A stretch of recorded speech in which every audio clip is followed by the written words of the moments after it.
Okay, so we're going to talk about how civilizations over thousands of years have learnt to live in dangerous environments like earthquake zones, near volcanoes next to the ocean, or in this case on a floodplain. Here we are at Cabramatta Creek, right down low near the creek. Now how did the Cabral people survive the floods? Well, there's a couple of things they would have done. They would have known the environment, they know the weather, they could read the signs, and they'd have known there was a flood coming. So they'd have taken themselves to higher ground. When they built their humpies and their little huts out of bark from trees, they wouldn't have built them down here close to the river's edge. They'd have built them up higher on higher ground. You can see the hills up there? They'd have built their shacks up there, not down here.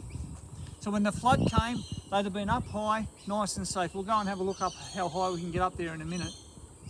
But the other thing is, with their farming, they would have farmed the land as well, but they would have lost those crops due to the flood, and they'd have had to come back and start again. So that's part of life cycle, and they'd have been used to that. But they'd have kept themselves safe by building up high. So we put our houses on stilts and we put our school up high.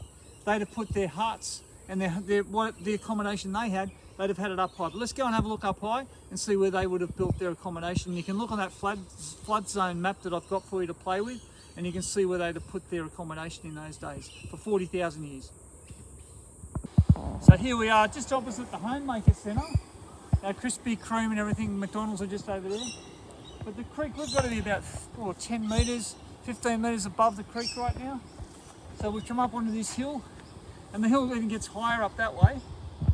So this is where the Cabral people would have built their accommodation, their little huts, to keep themselves high away from the floodwater. And as I said, they would have known when the floods were coming. They could read the signs of nature. So there you go, how to survive in a flood zone for 40,000 years.